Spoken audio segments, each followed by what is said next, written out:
Le sacrement de l'Eucharistie, qui est ce sacrement qui contient réellement, véritablement, substantiellement le corps, le sang, l'âme et la divinité de notre Seigneur Jésus-Christ, est le plus grand des sacrements, sans aucun doute, pour plusieurs raisons. La première raison, comme nous l'avons vu, c'est parce que ce sacrement ne donne pas simplement la grâce, il donne l'auteur de la grâce, c'est-à-dire Dieu lui-même. Voyez-vous, le baptême donne la grâce, la confirmation donne une grâce, l'Eucharistie donne Dieu lui-même, Jésus-Christ, vrai homme, vrai Dieu. Donc ça en fait le plus grand sacrement pour cette raison. C'est aussi le plus grand sacrement parce que par ce mystère, Dieu non seulement se rend présent, mais demeure.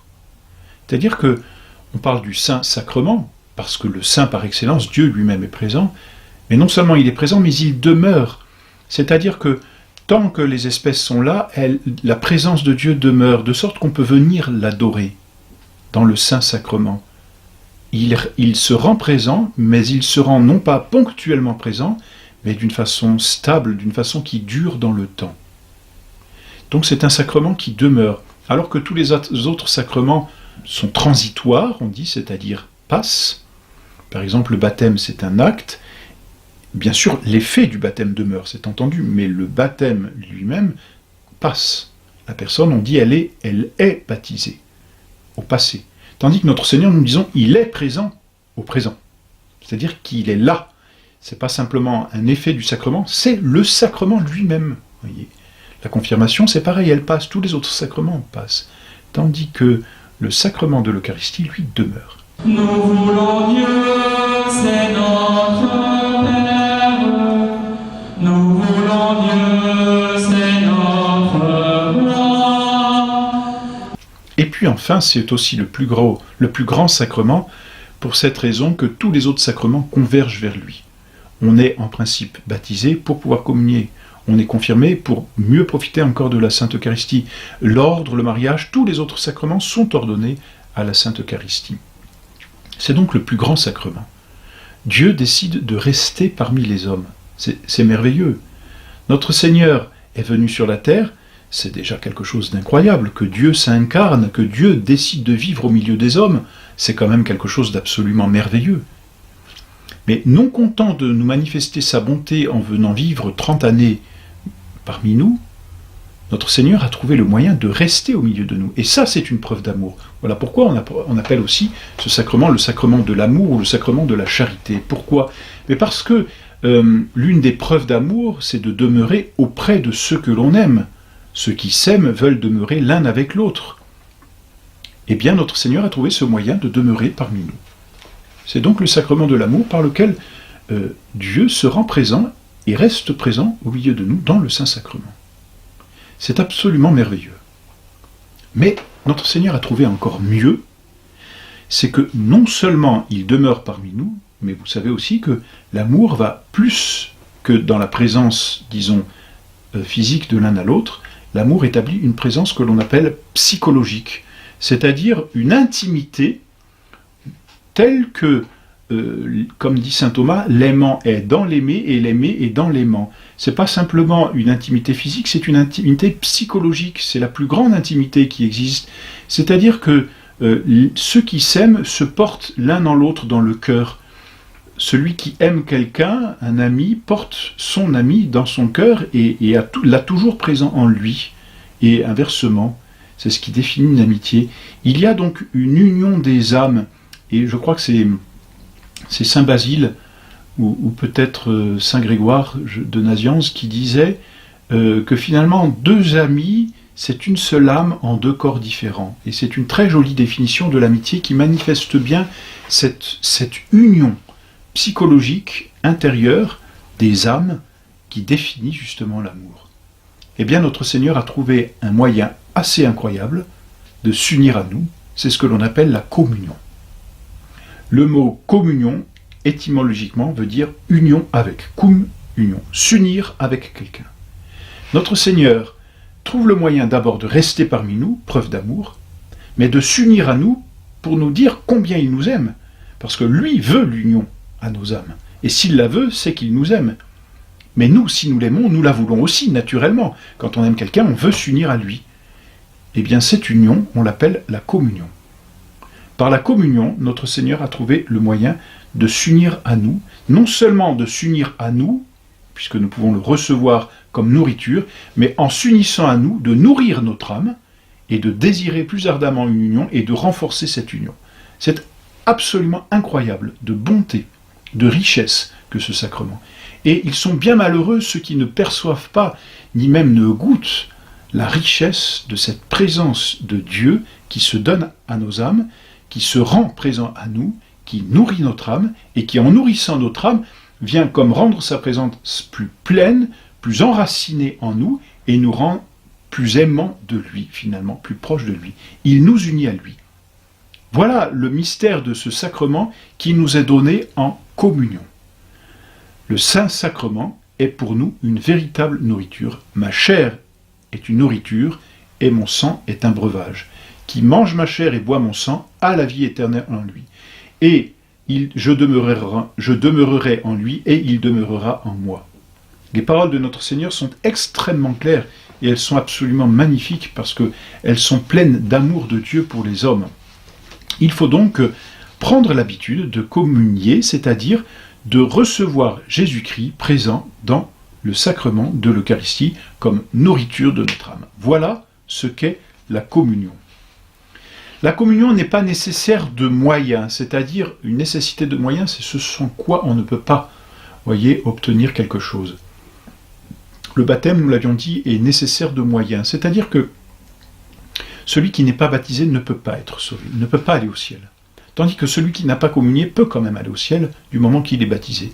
C'est en ce sens que l'on dit que la communion n'est pas une nécessité de moyens. Cependant, c'est une nécessité de précepte, c'est-à-dire que c'est un ordre qui nous est tout de même donné de communier. Cet ordre ou ce précepte nous est déjà donné par notre Seigneur lui-même, toujours dans ce chapitre 6 de Saint Jean, que vraiment je vous encourage à lire, tellement il est magnifique. Si vous ne mangez la chair du Fils de l'homme et ne buvez son sang, vous n'aurez pas la vie en vous. Voilà ce que dit notre Seigneur. Autrement dit, mangez et buvez ma chair et mon sang, et vous garderez la vie en vous, c'est-à-dire vous demeurerez en état de grâce. C'est vraiment un aliment. Certaines personnes se demandent comment demeurer fidèle dans la grâce, comment réussir à persévérer dans le bien. La réponse est claire. Communiez, c'est-à-dire recevez le corps et le sang de notre Seigneur Jésus-Christ, l'aliment sacré qui nourrit l'âme, qui l'enracine et qui lui permet de rester stable, ferme, forte tout simplement, dans les tentations, dans les périls. Voilà. La communion donc nous est donnée en précepte par notre Seigneur Jésus-Christ. Notre Seigneur n'en dit pas plus et c'est l'Église qui va préciser cette obligation. L'Église est bonne, elle n'oblige pas beaucoup parce que elle est bonne tout simplement, c'est une mère. Donc elle oblige une fois l'an à communier au temps pascal. Au temps de Pâques, c'est ce que l'on dit, faire ses Pâques, c'est communier. Il faut communier une fois par an, c'est un précepte et nous l'avons vu dans les préceptes ecclésiastiques. Le précepte oblige aussi en moment de la mort, c'est-à-dire quand il y a danger de mort, l'Église oblige à communier. La communion, on le reverra, est un gage de vie éternelle. Elle permet de persévérer, surtout au moment de l'agonie, qui est un combat où le démon va essayer d'arracher l'âme pour l'attirer en enfer. Voilà pourquoi la Sainte Eucharistie vient à ce moment-là nourrir l'âme et lui donner des forces dans ce combat. Bien sûr, quand il y a besoin de lutter contre la concupiscence, contre les passions, la communion elle-même devient aussi un véritable remède et il faut l'utiliser. Quels sont les effets de la communion ? La communion augmente la grâce sanctifiante, c'est-à-dire que celui qui communie voit en lui un accroissement de cette présence de Dieu. La grâce sanctifiante, c'est le don que nous font les trois personnes divines de leur présence en nous.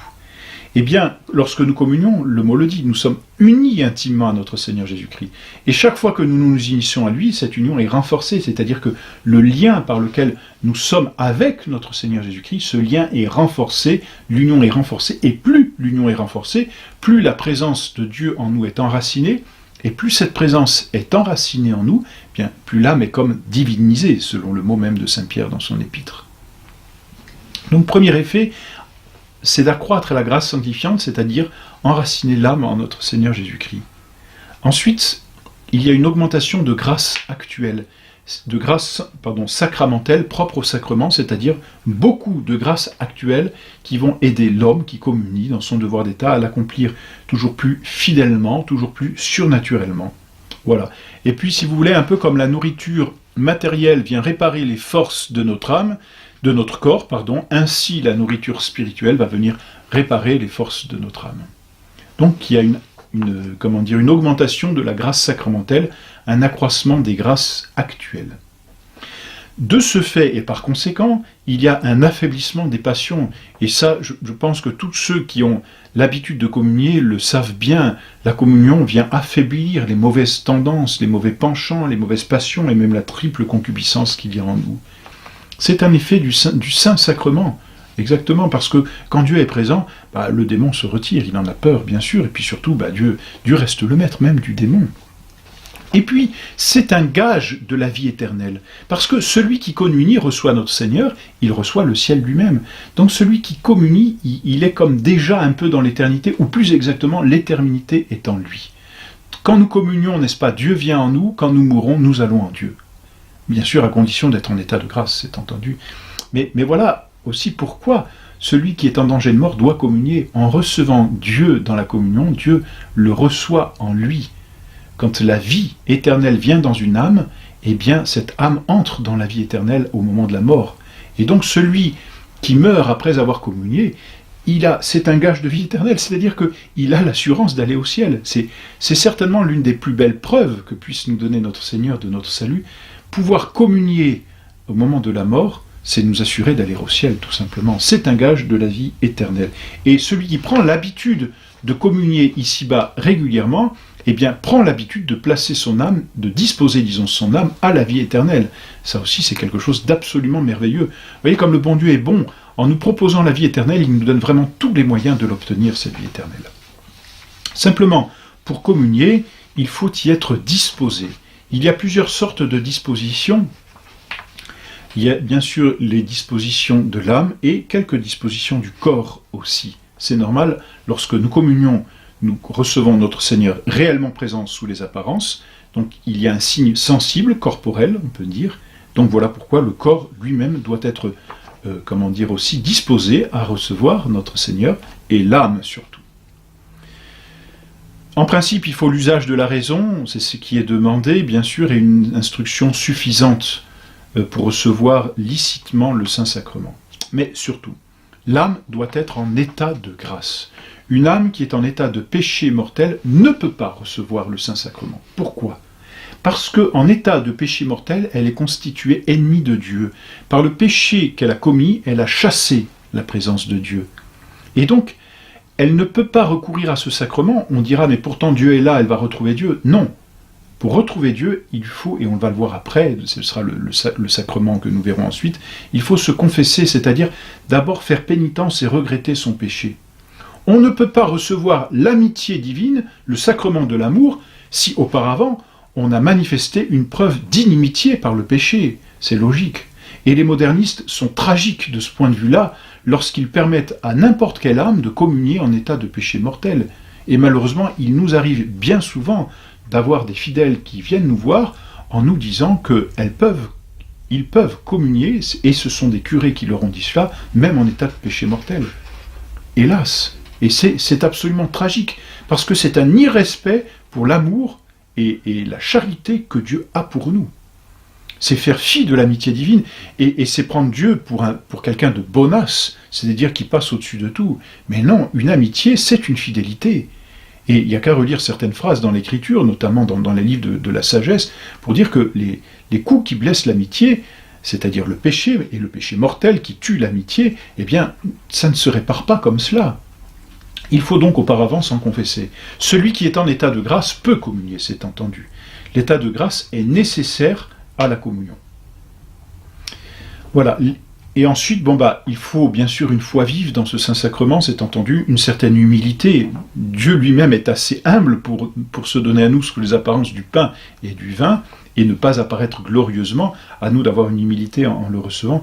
Et puis une intention droite, c'est-à-dire s'approcher de la Sainte Table, c'est-à-dire du Saint-Sacrement, ni par vanité, ni par ni par orgueil, ostentation, habitude ou pour des raisons humaines, mais vraiment dans le but de recevoir un remède, car le Saint-Sacrement est un remède à notre propre concupiscence. Et puis, il y a une certaine disposition du cœur. L'Église demande que le corps soit à jeun. Alors la loi, malheureusement, a été beaucoup restreinte. Autrefois, le jeûne eucharistique, qui n'est pas le jeûne ecclésiastique, le jeûne eucharistique consistait à ne pas boire ni manger depuis minuit, mais parce qu'on communiait le matin. Le pape Pie XII, qui a permis de célébrer et de communier même dans l'après-midi, a réduit ce jeûne à 3 heures. C'est-à-dire, ce jeûne consiste à se priver de toute nourriture 3 heures avant la Sainte Eucharistie, et de toute boisson, l'eau ne rompant pas le jeûne. Malheureusement, la nouvelle loi en vigueur a réduit ce jeûne à 1 heure, c'est-à-dire à quelque chose d'insignifiant. Et là, on voit bien quelque chose aussi de tragique dans ces lois modernes et disons modernisantes qui font de Dieu, là encore, quelqu'un de bonasse et qui se passerait de tout sacrifice. Il n'y a plus ce respect, malheureusement, pour la présence réelle. Ce sont des signes sur lesquels, d'ailleurs, on reviendra un peu plus tard. Bien sûr, les malades sont excusés de la loi du jeûne, et ça, l'Église est bonne. Et puis celui qui doit prendre des médicaments, c'est pareil, le médicament, ici, ne rompra pas le jeûne. Ça n'est pas un souci. Mais une personne qui est en bonne santé, eh bien, doit jeûner, c'est-à-dire préparer son corps à recevoir notre Seigneur. C'est-à-dire, c'est un peu comme un tabernacle, comme un lieu saint, on le purifie. C'est Dieu lui-même qui vient, et ça s'explique. Et puis ensuite, eh bien, le corps doit avoir une certaine décence. On ne peut pas communier sans décence. En principe, on s'agenouille, et puis surtout, le corps a un habit décent, c'est-à-dire, on ne vient pas en tenue de plage. Vous comprenez que quand je dis cela, je passe d'un extrême à l'autre, mais il y a quelque chose d'incorrect de s'approcher de Dieu en tenue de plage. Il y a une certaine décence. L'Église était assez sévère sur les lois, et malheureusement, là encore, l'adaptation au monde qu'a voulu le Concile Vatican II a fait tomber toutes ces lois de la décence qui, hélas, sont tragiques parce que, en n'ayant plus cette décence, il n'y a plus ce respect ni cet honneur dû à notre Seigneur Jésus-Christ. Et puis enfin, l'Eucharistie, le Sainte Communion, n'est plus reçue sous les 2 espèces. Là encore, on a dit, c'est revenir au premier temps de l'Église, c'est revenir à des choses qui étaient honorables que de communier sous les 2 espèces. Mais non, l'Église est sage, et avec le temps, elle a acquis cette sagesse et cette expérience. C'était compliqué de communier sous les 2 espèces, ça se fait encore, c'est permis dans certains endroits ou dans certains rites grecs, mais c'était beaucoup plus compliqué et beaucoup plus dangereux, notamment de communier au précieux sang. Pourquoi ? Parce que des parcelles pouvaient tomber, il fallait purifier.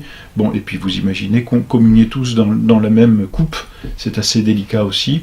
L'Église a été sage, et de toute façon, notre Seigneur est réellement présent. N'oublions pas, corps, sang, âme et divinité, sous les espèces, les 2 espèces, c'est-à-dire sous l'espèce du pain et sous l'espèce du vin, de sorte que celui qui communie sous l'espèce du pain a communié à tout notre Seigneur Jésus-Christ. Et puis, la Sainte Eucharistie est reçue aussi directement dans la langue.